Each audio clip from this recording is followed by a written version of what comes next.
There once was a little caterpillar. She was different than the other caterpillars. She spent her days watching the world, thinking and imagining great stories.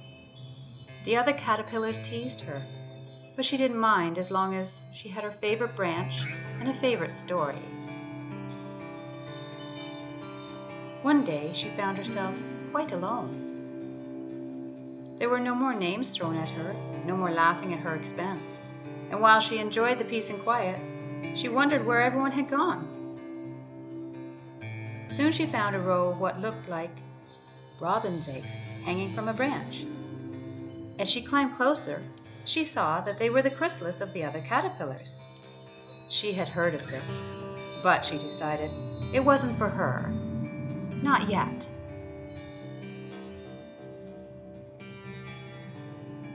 She kept herself busy as summer wore on, climbing and eating and trying not to change. But eventually, even she had to surrender to nature, and she curled herself into a solitary chrysalis.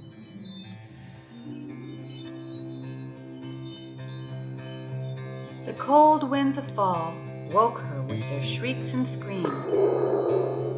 She emerged. The wind picked her up, and with her newly formed wings, she was too weak, unable to stop herself from being thrown here and there. She came to rest in the tall grass near the base of her tree.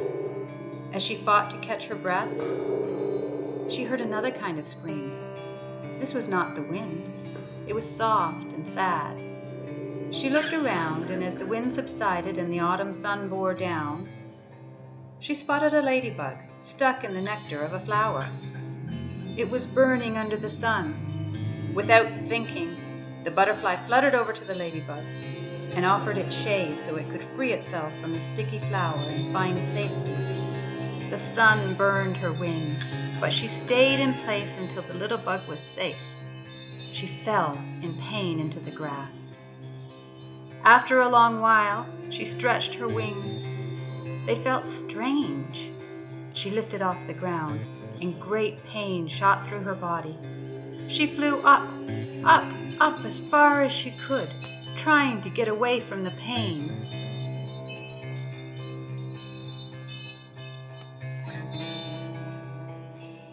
Soon she was out of breath and came to rest on a high branch.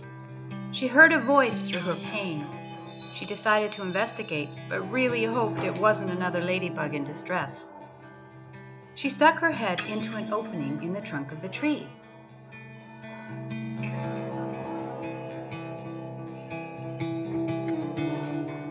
There before her, sparkling gold and smelling of sweet honey, stood a very old and very singular queen bee. The queen invited her in. Butterfly could think of nothing else but the pain in her wings.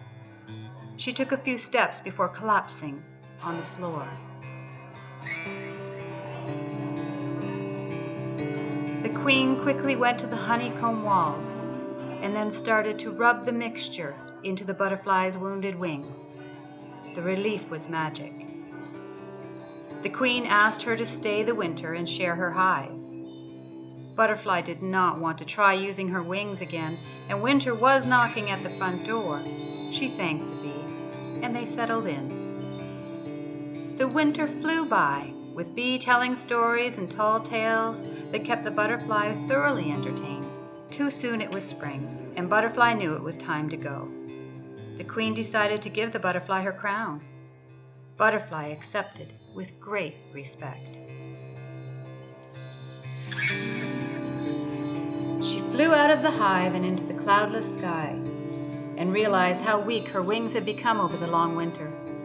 She managed to make her way to a tree in a nearby forest. She puffed with the effort it had taken. She looked around her as her breath returned, only to have it taken away once again. Before her was a nest, and in the nest were two baby birds, squawking with obvious hunger. This was not where a butterfly should be.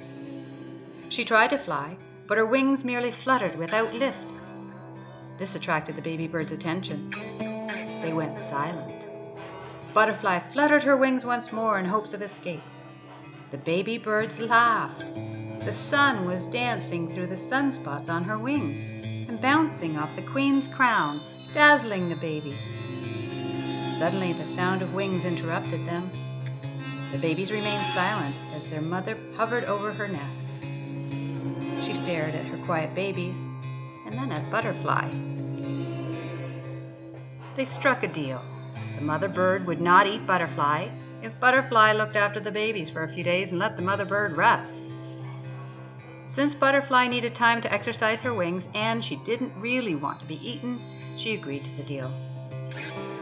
Her time was spent with dancing in the sunlight, learning how to build nests, and trying not to be sick at feeding time. Before long, the deal was complete, and the birds and the butterfly, all ready to fly, bid each other goodbye and good flight. Butterfly flew for days, taking her time to sip from many kinds of flowers, speak to many creatures, gathering and telling stories beyond her caterpillar dreams. Eventually, she felt the pull of the great butterfly tree and soon came within sight of it. As she came close, the sky began to darken and the tree bent under the arm of the wind. The flutter was there, gathered around the tree, but they were in a panic.